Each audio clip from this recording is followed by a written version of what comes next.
Hoje pela manhã comecei uma série de mensagens já com espírito natalino. As residências já estão começando a ser enfeitadas para o Natal, as lojas já estão vendendo coisas de Natal, já estamos respirando aí os ares do Natal. Então é isso, Feliz Natal para todos. A gente já está desfrutando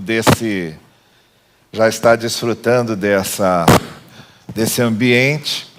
E eu queria reler o texto que eu li hoje pela manhã, que é a mensagem do anjo aos pastores nos campos. Nós temos essas narrativas tradicionais de Natal nos evangelhos de Mateus e Lucas. Hoje, na mensagem da manhã, eu fiz uma contextualização sobre por que os evangelistas registraram o que a gente chama de registros da natividade, do nascimento de Jesus. Porque só Mateus e Lucas fizeram, porque para Marcos e João não foi importante. E dentro da perspectiva de Mateus, o que foi que ele resolveu destacar? E dentro da perspectiva de Lucas, o que foi que ele resolveu destacar? Cada evangelista, quando escreveu seu livro, tinha um público-alvo. Vamos nos lembrar que os evangelhos começam a ser escritos a partir do ano 55, 60. As cartas foram escritas primeiro. Por exemplo, o apóstolo Paulo começou a escrever cartas antes de qualquer evangelho escrito. E Pedro escreveu cartas, e Tiago escreveu cartas. Então nós temos ali as cartas que eram escritas, começaram a ser escritas logo porque esses líderes precisavam orientar os cristãos onde estivessem a respeito da fé que eles tinham e da missão que eles tinham recebido. Mas as histórias sobre Jesus, os testemunhos sobre Jesus, corriam de boca em boca, o que a gente chama de tradição oral. Muito era passado de boca em boca e levou um bom tempo até que alguém começasse a escrever aquilo. Por exemplo, quando Marcos começa a escrever, Marcos foi o primeiro evangelho, Marcos não tinha sido apóstolo. Ele dependeu muito das informações que outros que viveram com Jesus tiveram. Lucas não tinha convivido com Jesus. Lucas se converte ao evangelho depois da ressurreição. Então ele não tinha ouvido nem visto Jesus. Então muito do que ele escreveu, e ele mesmo diz isso quando começa o seu evangelho, ele teve que ir atrás, ele teve que entrevistar pessoas, ele teve que pesquisar. Então essas informações foram chegando e os evangelhos foram sendo escritos. Dependendo de para quem o evangelista escrevia, cada evangelista escreveu para um tipo de comunidade cristã diferente, ele escrevia com determinados propósitos e enfatizando algumas coisas. Por isso são 4 evangelhos, mas eles se distinguem um do outro nas ênfases que dão, na maneira como contam as coisas, nas informações que dão. E a mesma coisa acontece nessas narrativas de Natal. Como eu disse hoje pela manhã, Mateus conta algumas coisas que Lucas não conta, e Lucas conta algumas coisas que Mateus não conta. Mas a diferença fundamental entre Lucas e Mateus, que são os 2 evangelhos onde as narrativas do nascimento de Cristo estão registradas, a grande diferença é que Mateus escrevia a uma comunidade de judeus que se tornaram cristãos, e Lucas escrevia para gentios, para gregos e romanos, para não-judeus. Então o objetivo de Lucas era que o evangelho fosse conhecido por pessoas de outras nacionalidades e que fosse logo reconhecido por pessoas que escapavam daqueles limites de Jerusalém, da Judéia, e que fosse para os confins do mundo, como Jesus havia mandado que os apóstolos pregassem. É nesse sentido que também Lucas começa a dar destaque a personagens que não tinham destaque algum na sociedade daquele tempo. Os personagens principais do Evangelho de Lucas são os mais marginalizados, os mais esquecidos, aquelas pessoas que normalmente ninguém ligava para elas.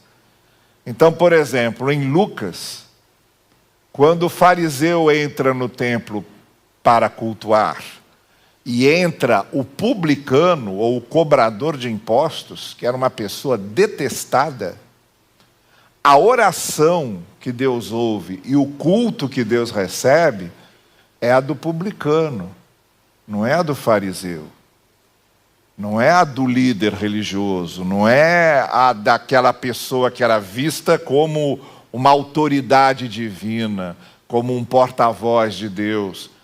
Não é com o culto dessa pessoa que Deus se agrada, é com o culto do publicano, do cobrador de impostos, daquela pessoa que era desprezada, que ninguém gostava de ter na porta, que ninguém gostava de cruzar na rua.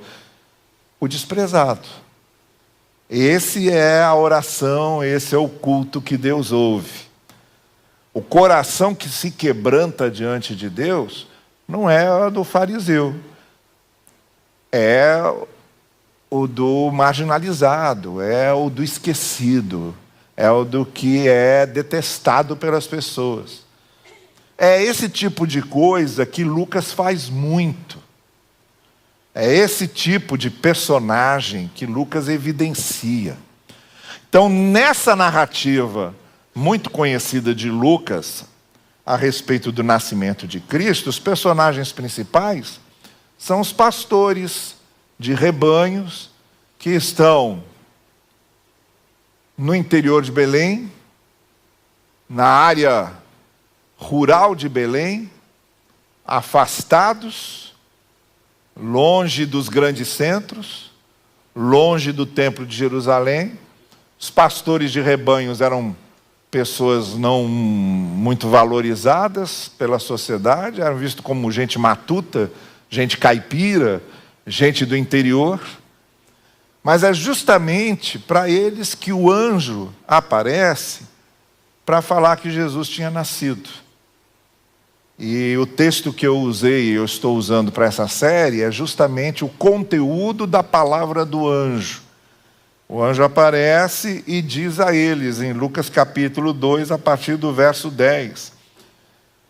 Ele diz, primeiro, não tenham medo. Em segundo lugar, ele diz, estou trazendo boas novas de grande alegria. Em terceiro lugar, ele diz, são boas novas para vocês e para todo o povo, para todas as pessoas. Em quarto lugar, ele diz que Jesus nasceu em Belém, que era chamada a cidade onde Davi também tinha nascido, essa vinculação com Davi, como descendente do rei Davi. Ele também diz que Jesus era o Salvador, nasceu o Salvador. Ele também diz que Jesus é o Cristo, que é o Cristo ungido, o escolhido de Deus, o que está sendo esperado, aguardado. Ele também diz que Jesus é o Senhor, título que era dado a César, ao imperador. Ele diz, ele é o Senhor, não é o imperador que é o Senhor, esse que nasceu é que é o Senhor. E finalmente ele diz que eles vão encontrá-lo não num palácio, não num trono, mas vão encontrá-lo numa estrebaria, numa manjedoura, que era o local onde os animais comiam, onde era colocada a comida dos animais. Essa é a palavra do anjo. Depois vem aquela cena dos outros anjos que chegam e cantam num grande coro, glória a Deus nas alturas, paz na terra entre os homens de boa vontade. Mas eu quero desenvolver nessas mensagens com vocês o conteúdo dessa mensagem do anjo. E quero seguir essas ênfases. Então hoje eu quero falar de medo. Porque a primeira coisa que o anjo diz é: não tenham medo. A primeira mensagem, a primeira boa notícia do Natal, a primeira boa notícia do nascimento de Jesus, a primeira boa notícia da vinda de Jesus foi essa: vocês não precisam ter medo. Não tenham medo. Essa é a primeira coisa que o anjo diz. Então vamos lembrar algumas coisas sobre medo. O que é medo?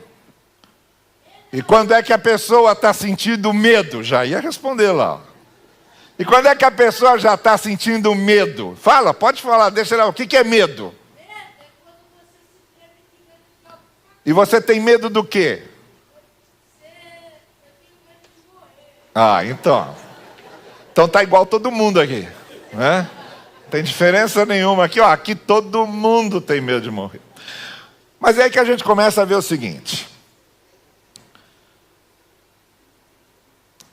Normalmente nós temos medo das coisas que não conhecemos, daquilo que não dominamos, e temos medo daquilo que nos ameaça, que é um perigo, que ameaça fazer a gente sofrer. Normalmente são esses dois tipos de medo. Quando a gente diz que tem medo da morte, a gente está dizendo que tem medo do desconhecido. Por mais que você entenda e leia e ouça que depois da morte você estará nos braços do Senhor, estará no céu. Continua sendo um mistério, porque a Bíblia simplesmente não explica nada sobre a morte. O que a gente tem é figuras de linguagem. Continua sendo um grande mistério. Como vai ser isso? O que é isso? E como será essa passagem? E o que a gente sente? Continua sendo um mistério. Então a gente tem medo do desconhecido. Você tem medo quando você está numa situação que você não domina, que você não sabe como é que aquilo vai terminar, você não sabe o que aquilo vai dar. Você fica doente, é uma coisa que está fora do seu controle às vezes, e às vezes está fora do controle de todo mundo, está fora até do controle do médico, está fora do controle dos remédios. E quando você fica doente, você não sabe ao certo como vai terminar aquilo. Você não sabe ao certo o que está lá na frente. Que tratamento será esse? Quais serão as consequências desse tratamento? Tudo é um mistério. Você tem medo, então, primeiro, daquilo que você não conhece, não domina. Quando essas pessoas estavam lá no campo, de repente aparece o anjo lá. Todo mundo fica com medo, por isso que o anjo disse: não tenha medo. Imagina, você está num lugar, tudo tranquilo, de repente parece uma visão daquela, a primeira coisa é ter medo. Não é? Então, primeiro, o que nos dá medo é aquilo que é um mistério para a gente, que a gente não domina. A gente tem medo sempre daquilo que a gente não conhece. Os antigos olhavam para a noite e diziam que a noite era um cobertor que Deus botava no mundo, mas era um cobertor tão antigo que vinha todo furado, que era o brilho das estrelas. Não é? Os antigos tinham medo de um raio caindo. A gente também tem medo de raio caindo, claro, mas assusta. Tem gente que tem medo de tempestade. Começa a tempestade, tem medo. Continua sendo o que a gente não domina. A gente não domina. O que a gente não domina, a gente tem medo. O que a gente não conhece, não sabe o que é, a gente tem medo. E outro tipo de medo que a gente tem é aquilo que nos ameaça, que parece ser um perigo que vai nos fazer sofrer. Qualquer coisa que ameace nos fazer sofrer, nós temos medo. Então, nossa vida, ela é cercada de motivos que nos fazem sentir medo. Porque se tem uma coisa que tem muito, é coisas que não conhecemos, coisas que não dominamos e coisas que são riscos, ameaças, perigos de nos fazerem sofrer. Então nós estamos cercados de elementos que nos dão medo. Aqueles pastores também, quando o anjo apareceu, o que ele quer? O que ele vai fazer? Como é que vai ser? O que vai ser isso? O que é isso que está acontecendo agora? É o medo. Por isso a primeira coisa que o anjo diz logo é: não tenham medo. E a palavra desse anjo anunciando a vinda de Jesus começa anunciando a não necessidade de termos medo. E como nós estamos falando da boa nova, da boa notícia, do Evangelho, que é o que o anjo diz, eu trago a vocês uma boa notícia. A primeira boa notícia que a gente começa a receber nessa mensagem do anjo é que, se há medo, a gente pode lidar com isso. Se há medo, há como lidar com essa questão.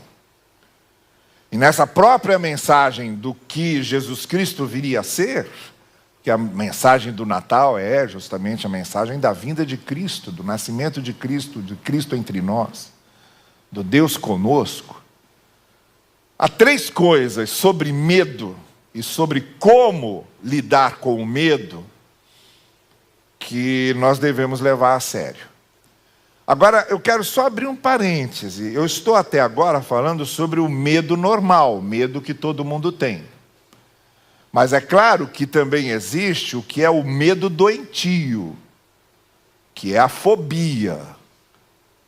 Aí é outra questão, aí já é um problema que precisa ser tratado no nível psiquiátrico ou no nível psicológico.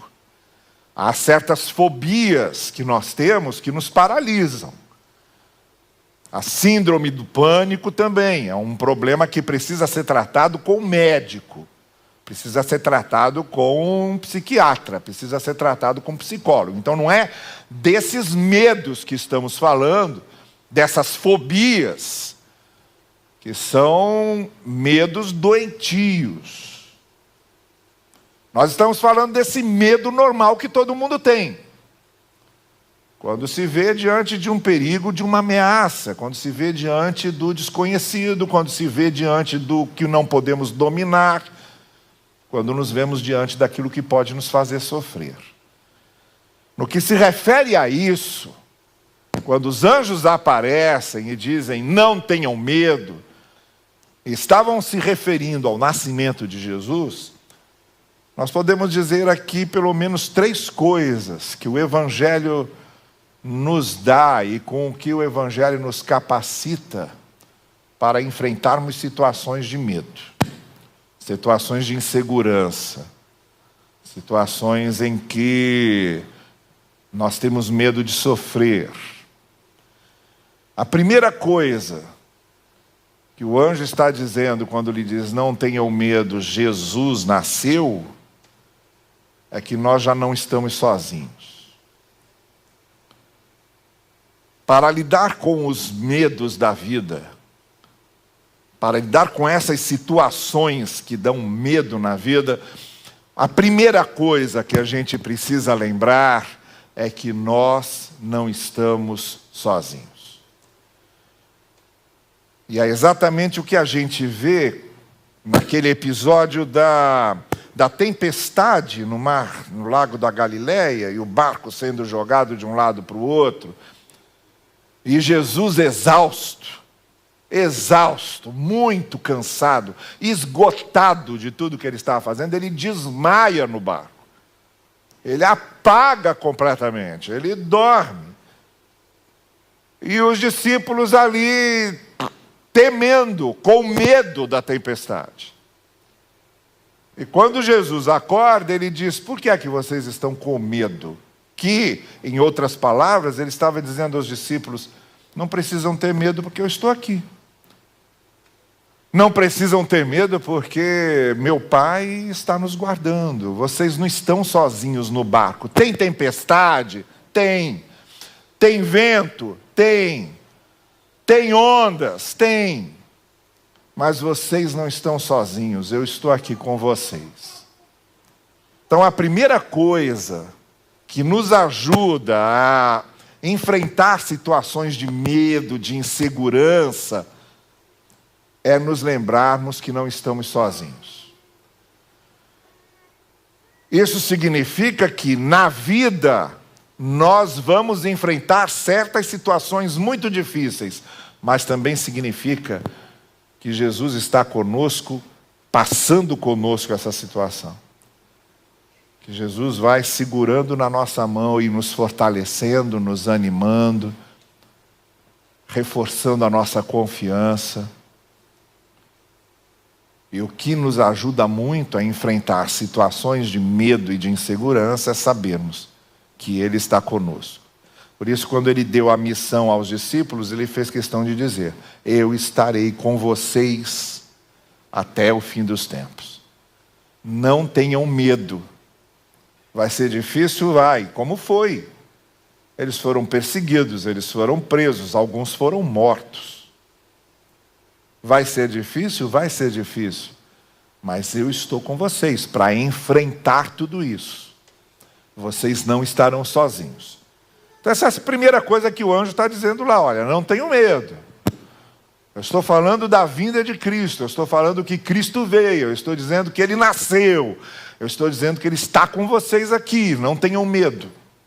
Então a primeira mensagem do Natal, da vinda de Cristo, na boca do anjo, é a certeza de que não estamos sozinhos. Natal significa que não estamos mais sozinhos, porque o Senhor Jesus está conosco. A segunda coisa que esse anjo está dizendo, quando diz não tenham medo, é que Deus é mais poderoso. Jesus é mais poderoso do que qualquer coisa que possa nos assustar. Esses anjos apareceram ali com grande poder, era a expressão da glória de Deus e do poder de Deus, era o testemunho da glória de Deus e do poder de Deus. O que você tinha ali era um reflexo direto do poder de Deus mostrando o seu poder a eles. Vocês são frágeis, vocês são pequenos, vocês estão aí cuidando dos seus rebanhos e estão guardando os seus rebanhos, mas vocês têm todas as suas limitações. E esse anjo que está aqui, acima deles, transcendendo a eles, está dando testemunho de alguém que é muito mais poderoso do que eles. Então a segunda coisa que essa mensagem do anjo está lembrando, e que essa mensagem do nascimento de Cristo está lembrando, é que nós temos um Deus que é muito mais forte do que nós somos. E se nós temos medo, por causa das nossas fragilidades, das nossas fraquezas, das nossas mãos humanas, nós vamos nos lembrar que conosco estão as mãos divinas. E nós vamos nos lembrar que essas mãos são mais poderosas do que as nossas. E nós vamos nos lembrar que nos acompanha esse Deus que é mais poderoso do que nós. Foi o que Jesus disse lá ao pai da menina que estava doente, a Jairo, quando vieram dizer para ele que a menina tinha morrido, e Jairo se desespera. Jesus diz: não tenha medo, apenas creia. E foi com ele, e o acompanhou para que ele encarasse seus medos, e Jesus junto ali, e depois lá dentro da casa, mostrando que o seu poder era maior que o poder da morte. Nós temos um Deus que é muito mais poderoso do que nós. Então somos fracos? Somos. Somos mortais? Somos. Somos finitos? Somos. Somos frágeis? Somos. Mas temos aquele que é mais forte do que nós. Temos aquele que é mais poderoso do que nós. E está conosco. Daí porque também a mensagem do nascimento de Cristo vem sempre acompanhada na mensagem da ressurreição de Cristo. aquele menino nasceu para morrer, mas não ficou morto. Ressuscitou ao terceiro dia, com seu poder sobre a morte. E é aquele que está conosco, nós seguimos aquele que ressuscitou dos mortos. É Ele que vai conosco. Então não tenham medo. Vocês não estão sozinhos. E embora vocês não tenham poder e sejam frágeis, o poder de Deus é maior do que qualquer outra coisa que nos ameace. É o que o apóstolo Paulo vai dizer no capítulo 8 de Romanos, com palavras muito poéticas e bonitas. Ele vai começar dizendo, somos mais do que vencedores por aquele que nos amou. Ele vai dizer, se Deus é por nós, quem será contra nós? E vai terminar dizendo que o amor de Deus é maior do que qualquer coisa, maior do que qualquer coisa. Porque aquele que não negou nem seu próprio filho para morrer por nós, é porque nos ama muito e podemos confiar nesse amor que Deus tem por nós. Então nós enfrentamos nossos medos, as nossas inseguranças e aquilo que nos dá medo, sabendo que não estamos sozinhos e sabendo que Deus é muito mais poderoso do que as circunstâncias da vida e está acima das circunstâncias que nos atemorizam. E por fim, a terceira coisa, que também está na palavra desse anjo, não tenham medo, é porque a vida daqueles pastores não seria mais a mesma. O texto diz que, olha, saiam daqui, vão lá, e vocês vão encontrar esse que nasceu numa manjedoura, lá vocês vão vê-lo. E o texto diz que depois aparece aquele coral cantando, e os pastores vão a Belém, eles dizem, vejamos o que esse anjo diz. Vamos a Belém para ver e conhecer essas coisas. Então eles foram. E nunca mais foram os mesmos, não ficaram naquela situação em que estavam. Eles agora sabiam o que não sabiam antes. Eles agora tinham conhecimento do que não conheciam antes. E o que eles sabiam e não conheciam, e agora passaram a saber, e agora passaram a conhecer, aquilo fez deles pessoas totalmente diferentes. Mudou a vida daqueles pastores, nunca mais foram os mesmos. Depois desse encontro que tiveram com aqueles anjos, e o encontro que tiveram na manjedoura com Cristo. O que nos ajuda a lidar com nossos medos é que nós somos transformados. E o que nos dava medo, deixa de dar. O que nos apavorava, deixa de ser objeto de pavor. O que atrapalhava a nossa vida e nos paralisava, deixa de nos atrapalhar e nos paralisar. A gente consegue superar essas coisas. A gente consegue vencer essas coisas. Porque nós mudamos, a mensagem do Evangelho nos muda.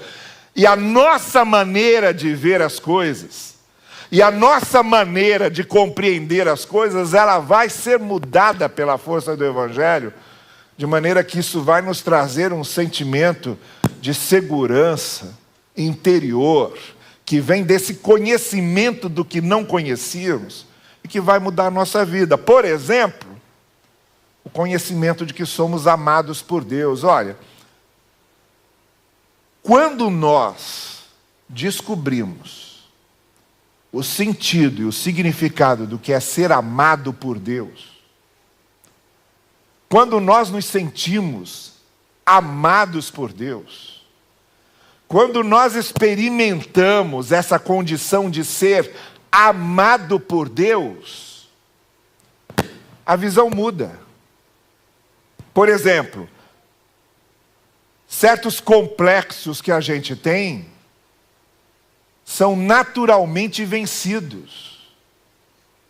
Certas dificuldades que a gente tem de lidar como os outros nos tratam, isso muda completamente também. A partir do momento em que eu sei o quanto Deus me ama, não é mais qualquer pessoa que consegue me entristecer, me pisar, me ofender. Quando eu absorvo, quando eu passo a entender o que é ser amado por Deus, ninguém consegue me machucar mais.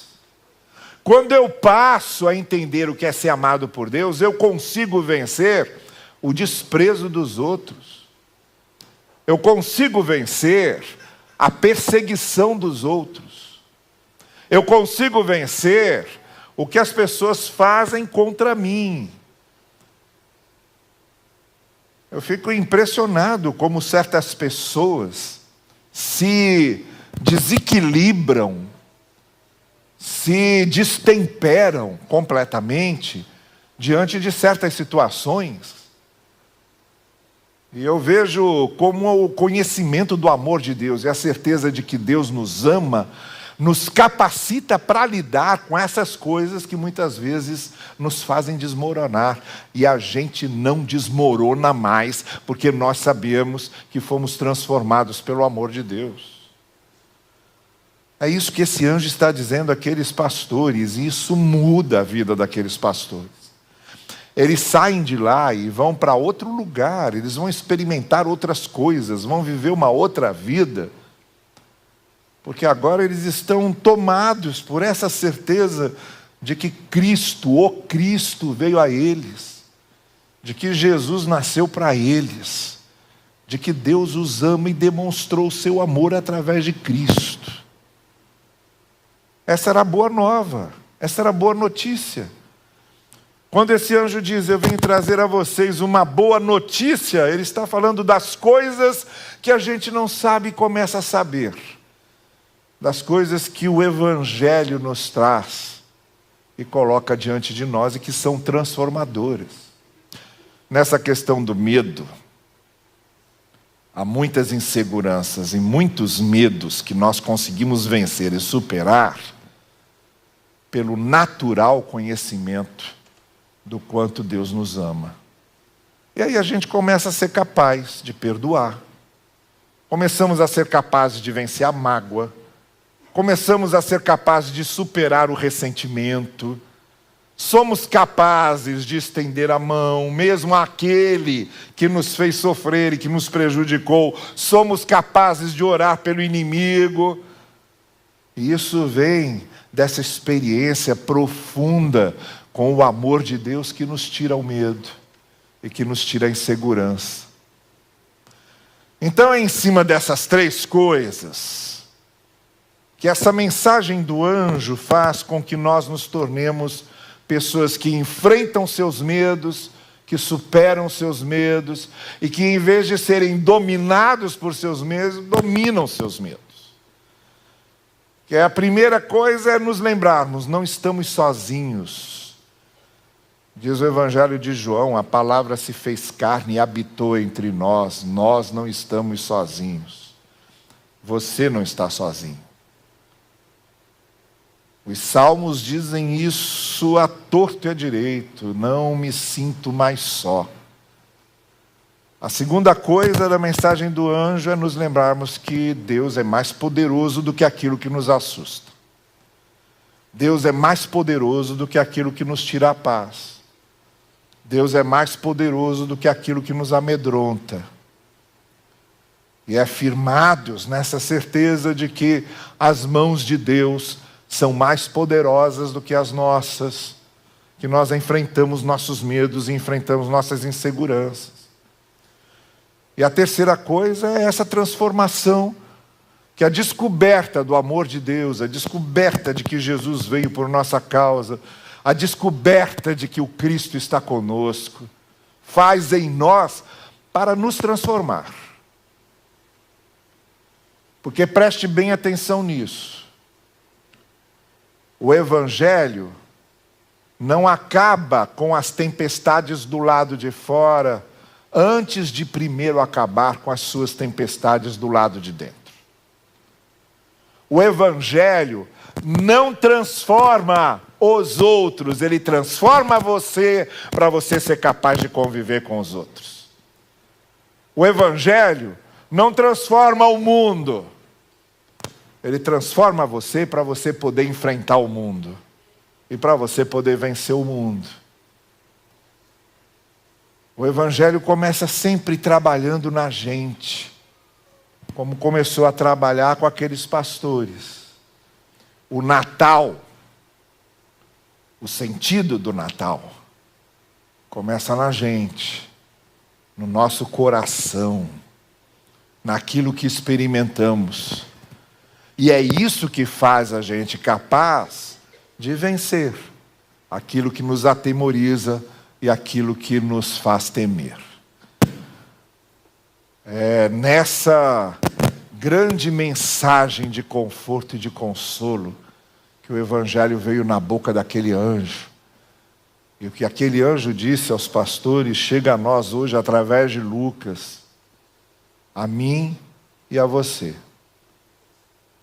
Faça desse Natal que se aproxima, não só o momento em que você vai reunir sua família, não só o momento em que você vai se sentar ao redor da mesa, não só o momento em que você vai trocar presentes, não só o momento em que você vai enfeitar sua casa, mas faça desse Natal, muito especialmente, o Natal em que você vai ter certeza da presença de Cristo com você, o Natal em que você vai ter certeza do poder de Deus acima de todas as coisas, e o Natal em que você vai ter certeza de que o Evangelho está transformando você, está transformando seu coração, está transformando sua vida para que você seja capaz de vencer seus medos e suas inseguranças e aquilo que assusta você. Por isso Jesus Cristo diz: não tenham medo, eu estou com vocês até o fim dos tempos. Até o fim dos tempos. Ele está comigo, Ele está com você. E nós vamos vencer os nossos medos. Que o Senhor assim nos abençoe. Amém.